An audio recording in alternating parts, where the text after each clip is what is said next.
প্রধান উপদেষ্টার প্রেস সচিব শফিকুল আলম বলেছেন, পাচার করা টাকা কিভাবে আনা যায় সেটা ত্বরান্বিত করার জন্য একটা বিশেষ আইন খুব শিগগিরই করা হবে। আগামী সপ্তাহের মধ্যে আপনারা এই আইনটা দেখবেন। সোমবার দুপুরে রাজধানীর ফরেন সার্ভিস একাডেমির মিলনায়তনে এক ব্রিফিংয়ে তিনি কথা বলেন। প্রেস সচিব বলেন, পাচার করা টাকা উদ্ধারের জন্য প্রথম থেকেই অন্তর্বর্তী সরকার তৎপর ছিল। প্রফেসর ইউনূস প্রথম থেকেই বলে আসছেন যে এটা বাংলাদেশের মানুষের টাকা।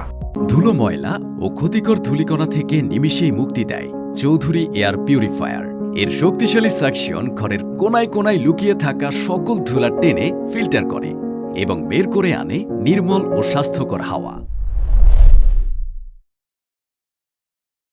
শফিকুল আলম বলেন, টাকাটা ফেরত আনার প্রচেষ্টা কতদূর এগোলো সেটার উপর আজ একটা বড় মিটিং হয়। মিটিং এর নেতৃত্ব দিয়েছেন স্বয়ং প্রধান উপদেষ্টা। সেই মিটিংয়ে অনেকগুলো সিদ্ধান্ত হয়েছে। তিনি বলেন, প্রচুর ল ফার্মের সঙ্গে সরকার ও টাস্ক ফোর্স কথা বলছে। ল ফার্মের সঙ্গে এগ্রিমেন্ট করতে এই আইনটা সাহায্য করবে। 200টা ল ফার্মের সঙ্গে আমরা অলরেডি কথা বলেছি, তবে এখনো সিলেকশন হয়নি। একটা আইনি প্রক্রিয়ার মাধ্যমে সিলেকশন হবে। 30টার মতো ল ফার্মের সঙ্গে এগ্রিমেন্টে যাব, সেটা নিয়েও কথাবার্তা হচ্ছে। VOD Bangla news desk.